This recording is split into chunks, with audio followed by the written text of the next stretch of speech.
On dit souvent que lorsqu'un patient tombe malade, c'est tout un écosystème qui s'alite. Cette phrase, je l'ai lue dans les notes qu'on analyse aujourd'hui et franchement, elle m'a marquée. Ça nous oblige à dézoomer un peu. Pour une fois, on ne va pas se concentrer que sur le patient, mais sur l'onde de choc, en fait, que la maladie propage à tout son entourage. Et pour une guider, on a une source assez unique, les écrits d'un patient formateur, Gilles Besson, qui a décidé de mettre des mots sur tout ce qui se joue dans l'invisible, entre le lit du malade et la chaise du visiteur. Oui, et son approche elle est fondamentale parce qu'elle déplace complètement le projecteur. L'idée, c'est de comprendre que le proche, ce n'est pas juste un visiteur, pas juste quelqu'un qui apporte des fleurs ou des magazines. Il devient ce que Besson appelle un co-sujet de la maladie. Il vit l'épreuve, mais à sa façon, avec ses propres angoisses, son propre cheminement. Et si on intègre ça, on ne voit plus le soin comme une relation à deux, entre le soignant et le patient. Non, ça devient une dynamique à trois. Et ce troisième acteur, le proche, il peut devenir soit un allié incroyable, soit, sans le vouloir bien sûr, un vrai facteur de complications. Une dynamique à trois. Oui, mais j'imagine que dans un service hospitalier surchargé, c'est un idéal difficile à atteindre, non? Est-ce que les soignants ont vraiment le temps, les ressources pour gérer ce troisième acteur en plus de tout le reste? L'aggravation du Big Bang émotionnel. L'annonce du diagnostic. Le point de départ du chaos, oui. La source insiste sur un détail qui peut paraître anodin. Le simple fait pour le soignant de s'asseoir, même pour 2 minutes, ça semble tellement simple. Pourquoi c'est si crucial? Parce que ce geste, il change complètement la géométrie de la relation. Un soignant qui reste debout, c'est une posture d'autorité. C'est une communication verticale, descendante. C'est celui qui sait face à ceux qui subissent. En s'asseyant, même sur le bord du lit, il se met au même niveau. Il crée ce que la source appelle un triangle visuel. Soignant, patient, proche. On n'est plus dans la transmission d'une information froide. Non, on est dans la création d'un espace, même précaire, de partage. Symboliquement, ça envoie un message très fort. On est ensemble là-dedans. D'accord, je vois. Le décor est planté, la relation est plus horizontale, mais dans ce triangle, il y a souvent un maillon faible sur le moment, le proche. La source parle de sidération, cet état de choc qui peut littéralement bloquer la réception de l'information. C'est fascinant comme concept. C'est un mécanisme de protection du cerveau, en fait. Face à un traumatisme, une info trop violente, le système disjoncte. L'émotion est tellement intense qu'elle court-circuite l'analyse, comme le dit la formule. Concrètement, la personne peut hocher la tête, elle peut regarder dans le vide, donner l'impression d'écouter, mais plus rien ne rentre. Les mots sont entendus comme une sorte de bruit de fond, mais leur sens n'est plus traité. C'est c'est comme un brouillard mental, un mur invisible. C'est une impasse toupelle. Le soignant parle dans le vide, le patient est anéanti et le proche est déconnecté. Comment on sort de là? Comment un soignant peut percer ce brouillard pour être sûr que le message essentiel est au moins un peu passé? Est-ce que Gilles Besson propose une technique concrète? Génial!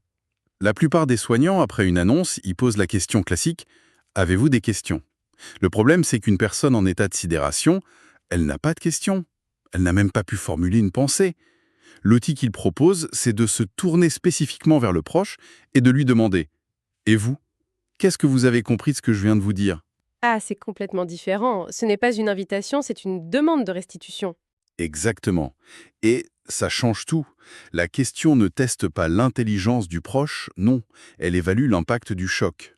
Elle force la personne à sortir de sa torpeur, à chercher les mots, à reformuler.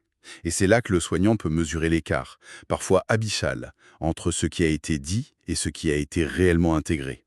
Il peut entendre des choses comme: vous avez dit que c'était grave mais qu'il y a un traitement, c'est ça, non? Alors qu'on vient de parler de soins palliatifs. Ça permet de corriger en direct ou simplement de constater que, pour l'instant, la personne n'est pas en état d'en entendre plus. C'est un vrai diagnostic de la compréhension. Une fois que cette première bombe a explosé et qu'on a tenté de mesurer les dégâts, le vrai voyage commence. La source utilise une image bien connue, la courbe du deuil, pour cartographier ce chaos émotionnel. Mais ce qui m'a surprise, c'est l'angle d'analyse. Ce n'est pas tant les étapes en elles-mêmes qui sont importantes.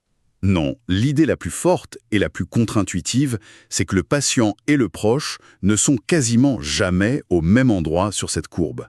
Pas au même moment. C'est ce que la source appelle l'asynchronie émotionnelle. Et c'est la source de la majorité des frictions, des incompréhensions. Ce décalage, c'est un poison lent pour la relation. On peut tout à fait imaginer la scène. Le patient, lui, il a eu des semaines pour digérer les premiers symptômes, les examens.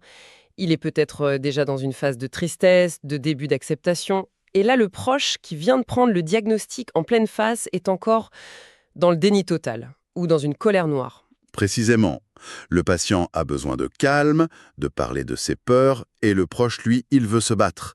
Il crie à l'erreur médicale, il minimise, il dit des choses comme Mais non, tu vas voir, ça va aller, secoue-toi un peu ». Il pense bien faire, évidemment. Mais pour le patient, c'est d'une violence inouïe. On lui nie le droit de ressentir ce qu'il ressent.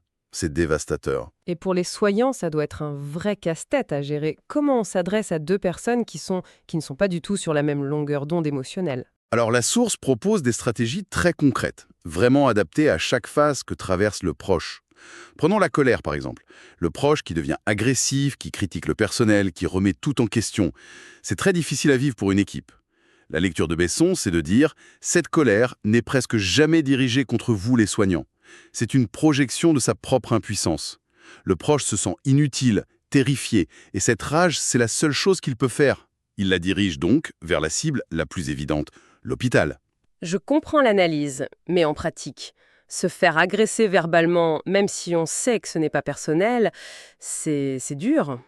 On est vraiment censé juste encaisser? Non, ce n'est pas une question d'encaisser passivement, c'est de répondre différemment. Au lieu d'entrer dans la confrontation, dans la justification, on peut utiliser ce que la source appelle la posture miroir. C'est une technique de communication. Ça consiste à nommer et à valider l'émotion, sans pour autant être d'accord avec les propos. Par exemple, dire « Je vois que cette situation vous met très en colère et je comprends que ce soit insupportable pour vous ». On ne dit pas « Vous avez raison d'être en colère contre nous ». Non. On dit « Je reconnais votre émotion, elle est légitime ». C'est désarmant. La personne se sent entendue et hop, la tension chute d'un coup. C'est une sorte de jujitsu verbal en fait. On utilise l'énergie de l'autre pour désamorcer le conflit. Et qu'est-ce qu'on fait pour la phase de marchandage? Celle où le proche se transforme en détective médical sur Internet et arrive avec des thérapies miracles. Ah, ça, c'est un grand classique. Le fils qui a lu un article sur un régime à base de jus de pamplemousse au Pérou, la cousine qui parle d'un guérisseur, c'est épuisant pour tout le monde. Mais là encore, l'approche doit être nuancée. Briser cet espoir frontalement serait contre-productif.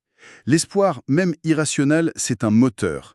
La stratégie, c'est d'accueillir ce besoin de se battre. Je vois que vous cherchez toutes les solutions possibles. C'est une preuve d'amour et de combativité incroyable. Parlons-en ensemble, pour être sûr de concentrer cette énergie sur ce qui peut vraiment aider. On valide l'intention tout en recadrant l'action. Tout ça nous montre à quel point le proche est impatient en soi, avec sa propre trajectoire. Mais il y a une autre dynamique encore plus sournoise que la source met en lumière. C'est quand les rôles s'inversent complètement, et que c'est le malade qui se met à soigner ses proches. C'est un point absolument central du témoignage de Gilles Besson. Et c'est une idée terrible quand on y pense. La personne qui devrait recevoir tout le soutien se retrouve à être le pilier émotionnel des autres. Le patient passe son temps et son énergie, si précieuse, à rassurer son conjoint en larmes, à calmer ses parents paniqués, à minimiser son état pour que ses enfants ne s'inquiètent pas. Il porte un masque de courage, non pas pour lui, pour protéger son entourage de sa propre souffrance. La source parle de la fatigue du rôle. C'est un épuisement mental qui s'ajoute à la fatigue physique de la maladie. Ça me semble être une charge énorme, une double peine. C'en est une, et c'est un phénomène souvent invisible pour l'équipe soignante. Pour y remédier, le document propose 2 outils très concrets que le soignant peut activement mettre en place avec le patient. Le premier, c'est ce qu'il appelle le cercle de confiance. Qu'est-ce que c'est exactement, HAC? Ça sonne un peu ésotérique. Pas du tout, c'est très pragmatique. L'idée, c'est d'aider le patient à cartographier son entourage et à désigner un proche référent, une sorte de porte-parole. Au lieu de devoir répéter 10 fois par jour les mêmes nouvelles, souvent anxiogènes, à tout le monde, le patient délègue. Ce proche référent, ça peut être le conjoint ou un ami très solide. Il devient le point de contact principal. C'est lui qui reçoit les infos de l'équipe médicale et c'est lui qui se charge de les diffuser au reste du cercle. Ça libère le patient d'une charge logistique et émotionnelle immense. Il n'est plus le standard téléphonique de sa propre maladie. C'est une excellente idée. Mais comment on met ça en place sans vexer les autres, sans que la tante ou le cousin se sentent exclus. C'est là que le soignant a un rôle à jouer en aidant le patient à formuler les choses. Il ne s'agit pas de dire « je ne veux plus vous parler ». Non, mais plutôt « pour préserver mon énergie pour le combat, j'ai demandé à Nan du référent d'être mon porte-parole. C'est vers lui qu'il faudra vous tourner pour les nouvelles. C'est la meilleure façon de m'aider en ce moment ». Présenté comme ça devient un acte de soin. D'accord. Et le deuxième outil, c'est le droit au silence. Ça paraît évident, mais j'imagine que ça ne l'est pas tant que ça. Ça ne l'est pas du tout. Le patient se sent souvent obligé de répondre, de se montrer disponible. Il y a une sorte de pression sociale, affective. Il se sent coupable de vouloir être seul, de ne pas avoir la force de parler. Le rôle du soignant, ici, est de légitimer ce besoin, de dire au patient droit dans les yeux « Vous avez le droit de dire « Je suis trop fatigué, je ne veux pas en parler maintenant ». Vous n'avez aucune justification à donner. » Le simple fait qu'une figure d'autorité médicale lui donne cette permission, ça le déculpabilise, ça lui redonne le contrôle. Au fond, si on rassemble tous ces éléments, on se rend compte que le proche n'est ni un ange gardien, ni un problème. C'est une force ambivalente. Exactement. Il n'est ni bon ni mauvais. Il peut être un formidable levier thérapeutique, un soutien qui porte le patient. Mais s'il est ignoré, si ses propres angoisses ne sont pas entendues, si sa dynamique avec le patient est mal comprise, il peut devenir involontairement un obstacle, un facteur de stress, une source d'épuisement en plus. La clé, c'est de l'intégrer, de communiquer avec lui. Ça change complètement la perspective. On ne le voit plus comme un élément extérieur, mais comme une partie intégrante de l'équation thérapeutique. Tout à fait. Et pour finir, il y a cette phrase de Gilles Besson qu'il adresse aux soignants. C'est une sorte de boussole. Il dit « N'oubliez pas, derrière une question agressive d'un proche, il y a souvent une peur immense de la perte. » C'est puissant. Ça recadre complètement la situation. On ne voit plus quelqu'un qui nous attaque, on voit quelqu'un qui a peur de perdre la personne qu'il aime.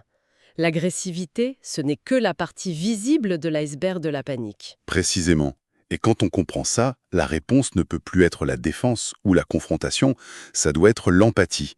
Et pour aller plus loin, cette analyse de la dynamique patient-proche-soignant nous renvoie finalement à nous-mêmes. On a tous été, ou on sera tous un jour, le proche de quelqu'un qui traverse une crise, une maladie, un deuil, une épreuve. C'est inévitable. Et la question que cette discussion nous pousse à nous poser est la suivante. Dans ces moments-là, quel rôle est-ce qu'on joue vraiment ? Est-ce qu'on est ce fameux levier thérapeutique, cette présence qui écoute, qui soutient, qui allège le fardeau, ou est-ce qu'on devient, sans même s'en rendre compte, par nos propres angoisses ou notre besoin d'être rassuré, un poids supplémentaire que la personne en souffrance doit, en plus de tout le reste, prendre en charge ?